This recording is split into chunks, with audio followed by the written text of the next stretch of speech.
Now it's temperatures dropped yesterday, that's for sure, but it's not time to drop your guard when it comes to ticks. That's right. Health officials say there's still an issue through November.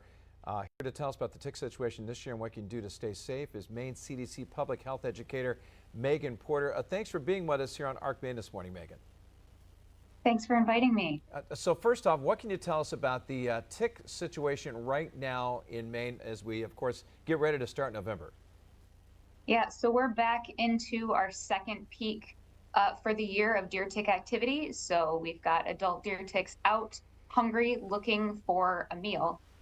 We know that we're seeing increased levels of our tick-borne diseases here in Maine. So increased levels higher than what we saw last year in some cases. So we know that the ticks are out, they're hungry, and we want to take precautions to prevent anyone from getting sick from a tick bite.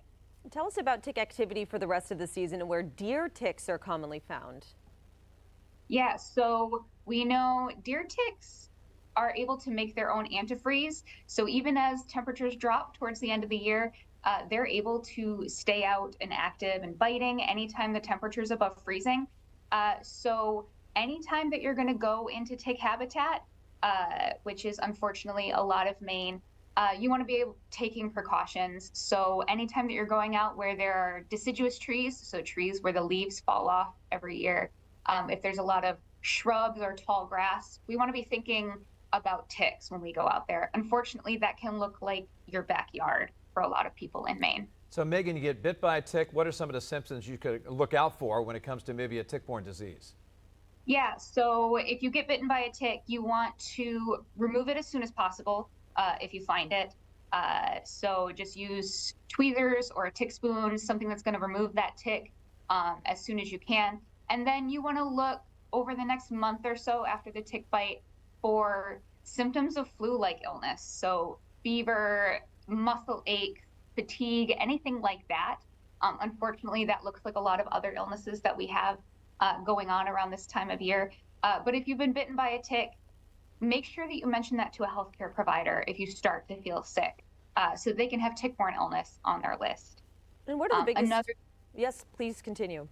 No, another thing to think about is, especially with Lyme disease, we do have the bullseye rash. So if you find a circular type shaped rash somewhere on your body, that's another thing that could point towards tick-borne disease. And what are the biggest things we should be doing to prevent tick bites when we're outside? Yeah, so you want to make sure that anytime you're going outside, you want to be taking along an EPA-approved tick repellent.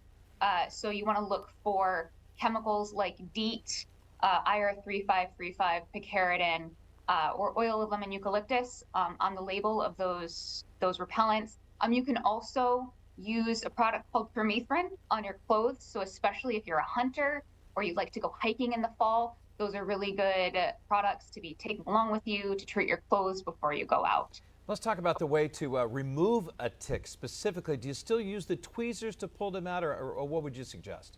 Yeah, so the best way to remove a tick is to either use a pair of fine-tipped tweezers or a tick spoon and just pull that tick right out. So you want to make sure that you get as close to the skin as possible so that you're not squeezing that tick in the middle of its body, and then pull it out. There are a lot of recommendations out there that say use Vaseline or use nail polish or anything like that. Those take a long time to actually kill the tick. So your best bet is to pull that tick out with some fine-tipped tweezers or a tick spoon. Then we do partner with the University of Maine Tick Lab. So if you decide that you want to send that in to have your tick identified, you can do that for free. And they do offer tick testing services for a fee of $20.